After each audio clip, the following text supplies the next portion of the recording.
Radio Free Asia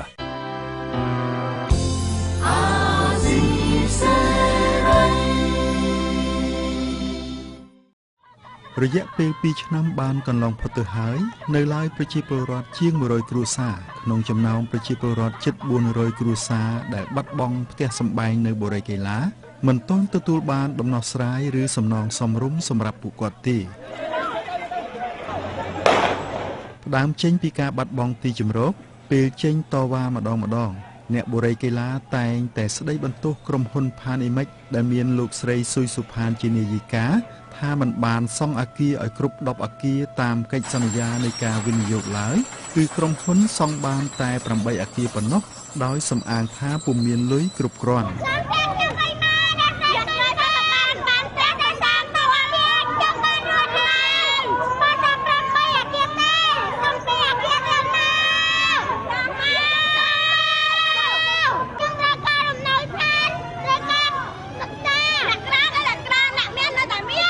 ទន្ទឹមនឹងនេះដែរកុមារបូរីកេឡាជាច្រើនបានបាត់បង់ការសិក្សាដោយសារកត្តាជីវភាពនិងការប៉ះពាល់ផ្លូវចិត្តចាប់តាំងពីការបណ្តេញចេញដោយបង្ខំនៅថ្ងៃទី3ខែមករាឆ្នាំ2012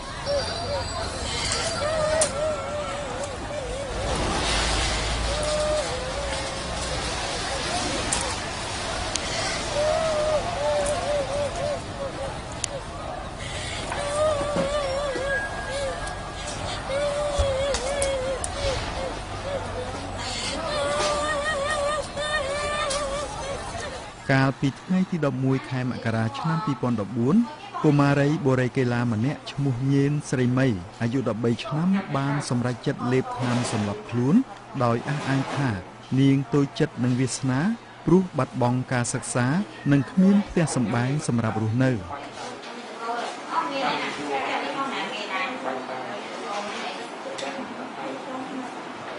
ស្ត្រីបូរីកេឡាម្នាក់ដែលតែងតែចូលរួមក្នុងការតវ៉ាមិនសូវខានលោកស្រីខែមស្រីក៏សម្ដែងក្តីបារម្ភអំពីអនាគតកូនរបស់គាត់ដែរកូនឃើញខ្ញុំទៅតវ៉ាមួយប៉ូលីសអញ្ចឹងកូននឹងយំអត់មានពេលទៅវាអត់មានអារម្មណ៍ទៅរៀនទេវាខ្លាចម៉ែប៉ូលីសវាយ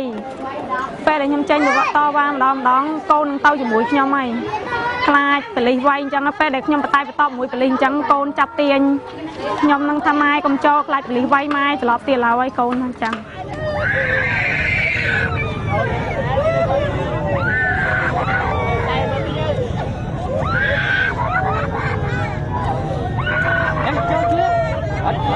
ណាសំទៅវាយក្បាលជាថាណាមិនត្រូវ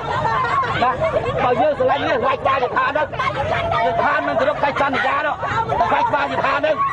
មិនក៏មកវាយជារៀនឲ្យរកគ្រោះណាគួរតែអាណត្តិខ្មែរព្រោះទៅលើកំណត់សាលាផងត្រូវធ្វើចឹងទេតទៅមកកូនខ្ញុំគ្មានអនាគតទេព្រោះឲ្យគ្មានផ្ទះនៅហើយណាមួយខ្ញុំអត់មានលទ្ធភាពឲ្យកូនទៅរៀន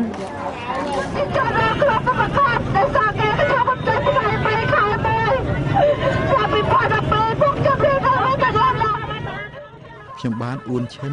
វត្តយូអាស៊ីសេរីរាយការណ៍ពីរាជធានីភ្នំពេញ